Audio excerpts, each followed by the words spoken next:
ভিডিঅ'টোৰ প্ৰথম কুৱেশ্যনটো হ'ব কোনজন বিষয়াৰ হতুৱাই আকবৰে গোটেই ৰাজ্যত মাটিৰ পিয়ল কৰাইছিল? কোনজন বিষয়াই মাটিৰ পিয়লৰ কাম চোৱাচিতা কৰিছিল বুলি সুধিছে। ইয়াৰ ৰাইট এনচাৰটো হৈ যাব অপশ্যন নম্বৰ বি টোডৰমল। আকবৰৰ ৰাজসভাত অৰ্থাৎ আকবৰৰ ৰাজত্ব কালত মাটিৰ পিয়লৰ কাম চাইছিল টোডৰমলে।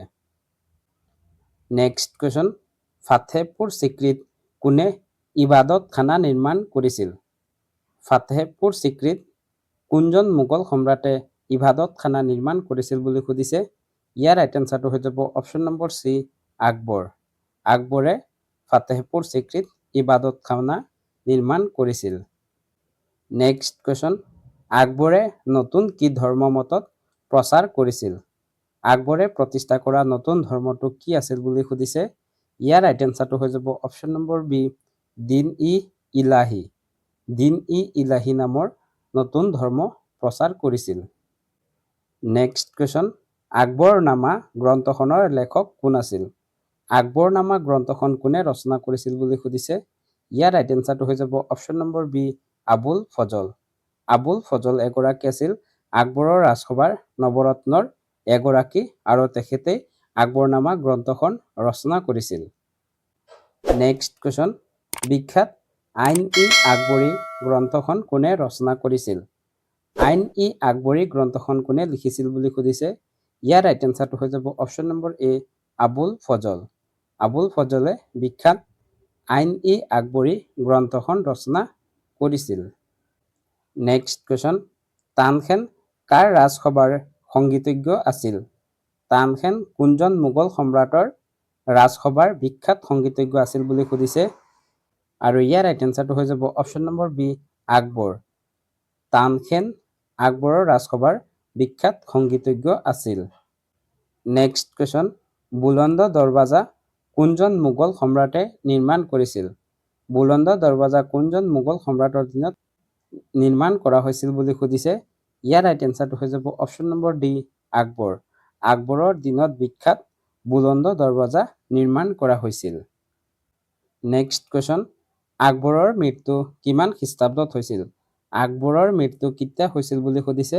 ইয়াৰ ৰাইট এনচাৰটো হৈ যাব অপশ্যন নম্বৰ বি 1605 খ্ৰীষ্টাব্দত।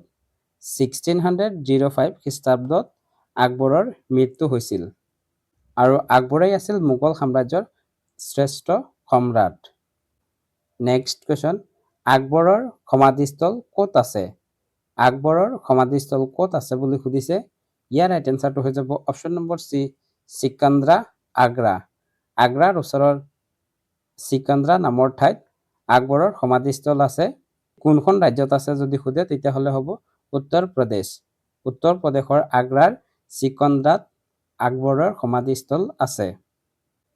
নেক্সট কুৱেশ্যন, আকবৰৰ সমাধিসৌধ নিৰ্মাণ কাৰ্য কোনে সম্পূৰ্ণ কৰিছিল?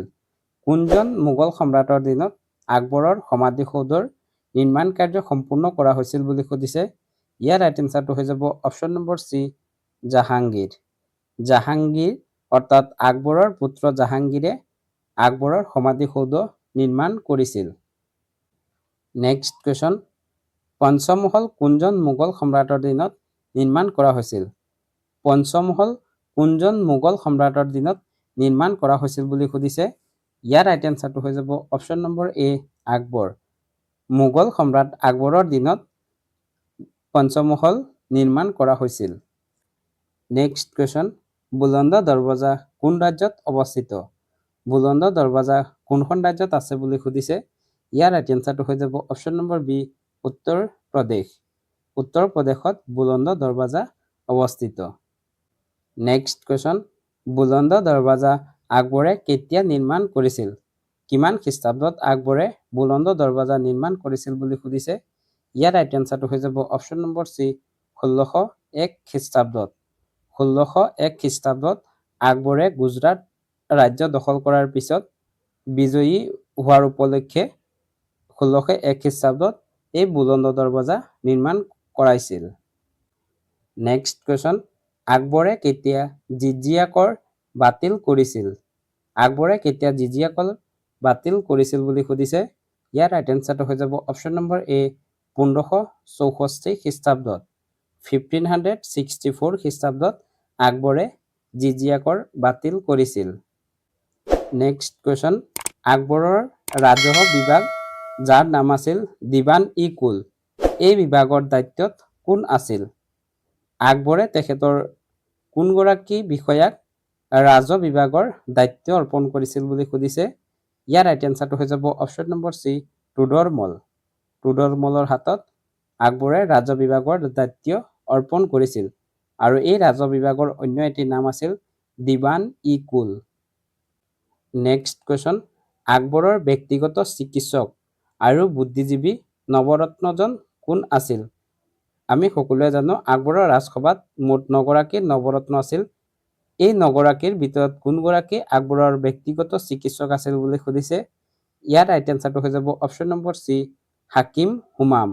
হাকিম হুমাম আছিল আকবৰৰ ব্যক্তিগত চিকিৎসক।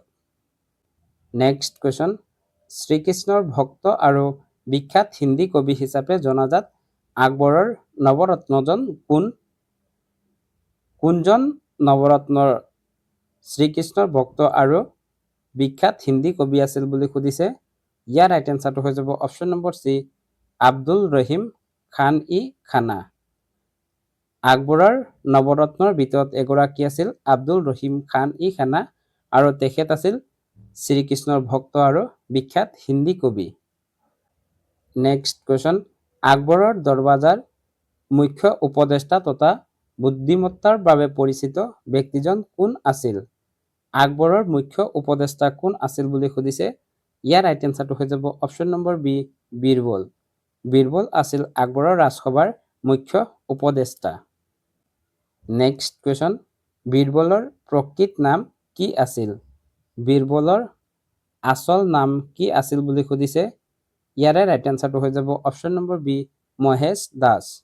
মহেশ দাস আছিল বীৰবলৰ আচল নাম। নেক্সট কুৱেশ্যন, তানসেনৰ প্ৰকৃত নাম কি আছিল?